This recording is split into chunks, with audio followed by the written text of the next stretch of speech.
नमस्कार, स्वागत है झारखंड की फटाफट ताजा बड़ी खबरों में। पहली बड़ी खबर, झारखंड के मुख्यमंत्री हेमंत सोरेन ने दी सेरेंग को करोड़ों की सौगात। झारखंड के सीएम हेमंत सोरेन रविवार को पश्चिमी सिंहभूम जिला अंतर्गत टोंटो प्रखंड के सेरेंगसिया पहुंचे।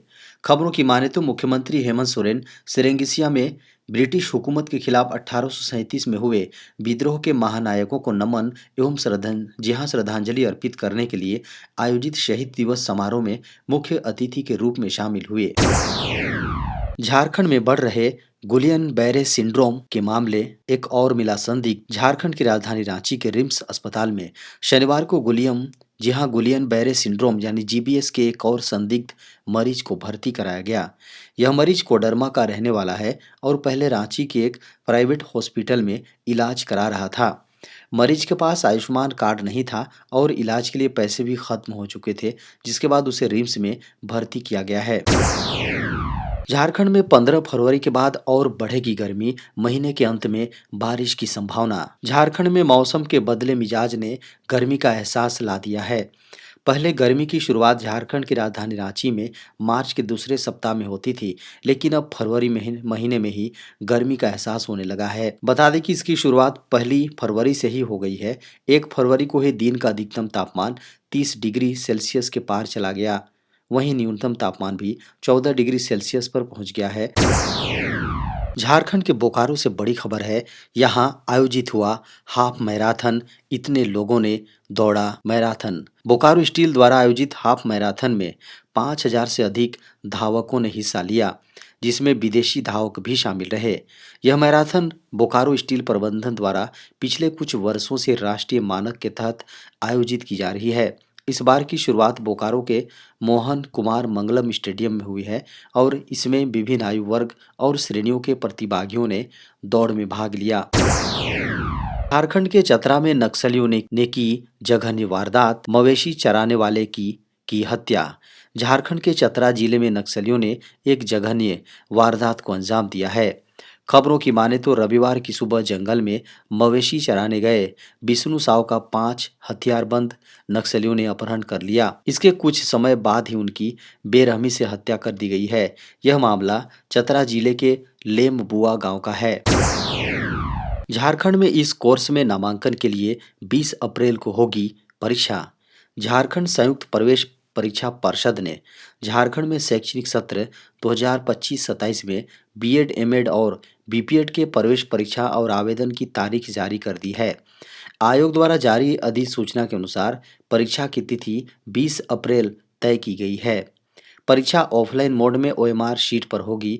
प्रत्येक सही उत्तर पर आपको 1 अंक मिलेगा। झारखंड के इस कार्यालय से भर सकते हैं मैया सम्मान योजना के लिए आवेदन। अगर आप झारखंड में रहती हैं और आपने अब तक इस योजना में लाभ के लिए आवेदन नहीं किया है, तो मैया सम्मान योजना में आवेदन करने के लिए महिलाओं को अपने नज़दीकी आंगनबाड़ी सेंटर या खंड विकास अधिकारी या अंचल अधिकारी के कार्यालय में जाना होगा। वहां उन्हें योजनाओं से जुड़ा आवेदन पत्र प्राप्त करना होगा। उसके बाद आवेदन पत्र में मांगी गई सभी जानकारी भरनी होगी और उसके साथ ही योजना में मांगे गए संबंधित दस्तावेजों की कॉपी भी उस आवेदन पत्र के साथ लगाकर जमा करनी होगी। एफएसएसएआई ने टाटानगर स्टेशन को दिया ईट राइट स्टेशन का सर्टिफिकेशन। चक्रधरपुर रेल मंडल के अंतर्गत आने वाले टाटानगर स्टेशन को A1+ ग्रेड का दर्जा प्राप्त है। साथ ही अब भारतीय खाद्य सुरक्षा और मानक प्राधिकरण यानी एफएसएसएआई ने टाटानगर स्टेशन को ईट राइट स्टेशन का सर्टिफिकेशन प्रदान किया है। झारखंड के मुख्यमंत्री हेमंत सोरेन ने कहा, हम केवल झारखंड में महिलाओं को दे रहे 15,000 करोड़। झारखंड के मुख्यमंत्री हेमंत सोरेन ने कहा है कि केंद्रीय बजट में पूरे देश की महिलाओं के लिए मात्र 26,000 करोड़ रुपए रखे हैं, जबकि झारखंड पूरे देश में अकेला राज्य है जिसने सिर्फ महिलाओं के विकास के लिए 15,000 करोड़ रुपए का बजट रखा है। देश के ग्रामीण इलाकों के स्कूलों में पहुंचेगा ब्रॉडबैंड कनेक्शन। अपने 8वें बजट भाषण में वित्त मंत्री निर्मला सीतारमण ने ग्रामीण इलाकों के स्कूलों तक ब्रॉडबैंड कनेक्शन पहुंचाने का वादा किया। ये प्रोग्राम भारत नेट प्रोजेक्ट का हिस्सा होगा। दिसंबर 2024 तक 6.92 lakh kilometre optical fibre cable बिछाई जा चुकी है, जिसमें 2.14 लाख ग्राम पंचायतें अब सर्विस रेडी हैं। झारखंड में अब फर्जी डीड पर लगेगा लगाम, घटेंगे लंबित म्यूटेशन के मामले। झारखंड में जमीन विवादों और इससे जुड़े भ्रष्टाचार पर लगाम लगाने के लिए भू राजस्व विभाग के मंत्री दीपक बिरुवा ने बड़ा कदम उठाया है। उन्होंने जमीन से संबंधित फर्जी डीड के मामलों को रोकने और पारदर्शी व्यवस्था लागू करने के लिए एनआईसी यानी राष्ट्रीय सूचना विज्ञान केंद्र के सॉफ्टवेयर को सुधारने का निर्देश दिया है। इस कदम से झारखंड में लंबित दाखिल खारिज मामलों में कमी आने की संभावना है। मंत्री दीपक बिरुवा ने फर्जी डीड के माध्यम से किए जा रहे भ्रष्टाचार पर गहरी चिंता जाहिर की है। उन्होंने कहा कि जब कोई व्यक्ति जमीन के लिए डीड अप्लाई करता है तो उसे एक यूनिक नंबर आवंटित किया जाता है, लेकिन कई बार छोटी मोटी खामियां निकालकर उस डीड को कैंसिल कर दिया जाता है।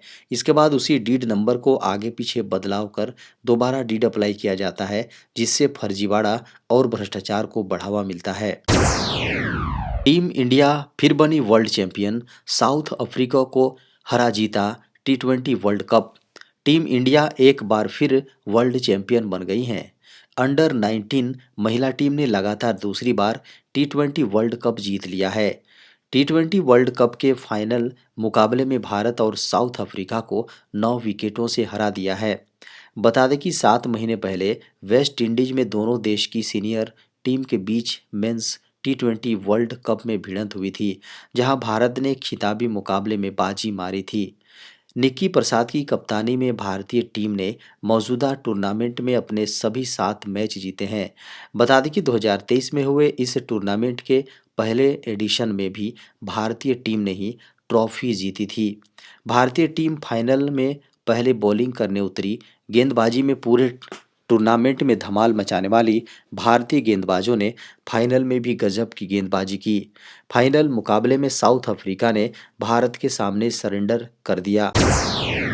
सस्ता सोना बेचती थी सरकार, अब इस योजना को बंद करने की तैयारी। एसजीबी स्कीम की शुरुआत सरकार ने नवंबर 2015 में की थी।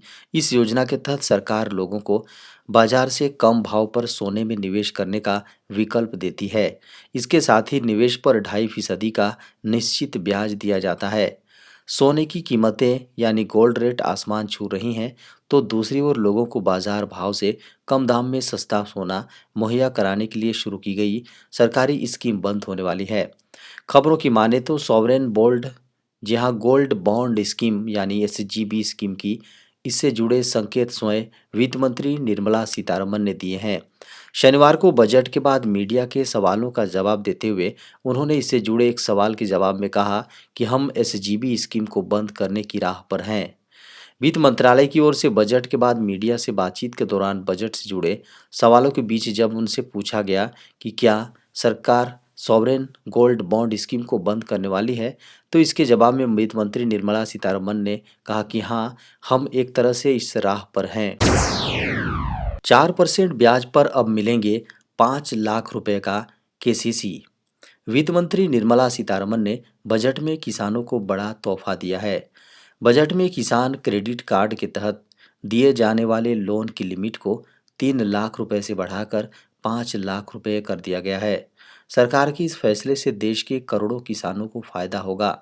शुक्रवार को संसद में पेश आर्थिक सर्वेक्षण 2024-25 में बताया गया है कि देश में मार्च 2024 तक किसान क्रेडिट कार्ड यानी केसीसी की संख्या 7.75 करोड़ थी। केसीसी के तहत किसानों को 9.81 लाख करोड़ रुपए लोन दिया गया है। किसान क्रेडिट कार्ड यानी केसीसी योजना की शुरुआत 1998 में की गई थी। इस योजना को नाबार्ड यानी राष्ट्रीय कृषि और ग्रामीण विकास बैंक की सिफारिश पर लागू किया गया था। किसान क्रेडिट कार्ड ने किसानों के लिए ऋण प्रक्रिया को सरल और सुलभ बनाया है, जिससे वे समय पर बीज, उर्वरक, कीटनाशक और अन्य कृषि उपकरण खरीदने में सक्षम हो सकें।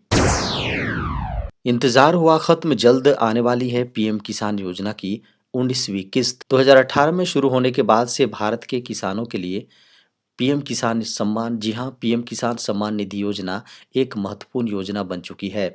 इस योजना के तहत सरकार किसानों को हर साल 6,000 रुपये की सहायता राशि प्रदान करती है, जो 3 किस्तों में उनकी बैंक अकाउंट में भेजी जाती है। अब तक 18 किस्तें किसानों के खाते में भेजी जा चुकी हैं और किसान अब 19वीं किस्त का बेसब्री से इंतजार कर रहे हैं। प्रधानमंत्री नरेंद्र मोदी 19वीं किस्त को जल्द जारी करेंगे। कृषि मंत्री शिवराज सिंह चौहान के अनुसार 24 फरवरी 2025 को पीएम किसान योजना की 19वीं किस्त किसानों के अकाउंट में भेज दी जाएगी।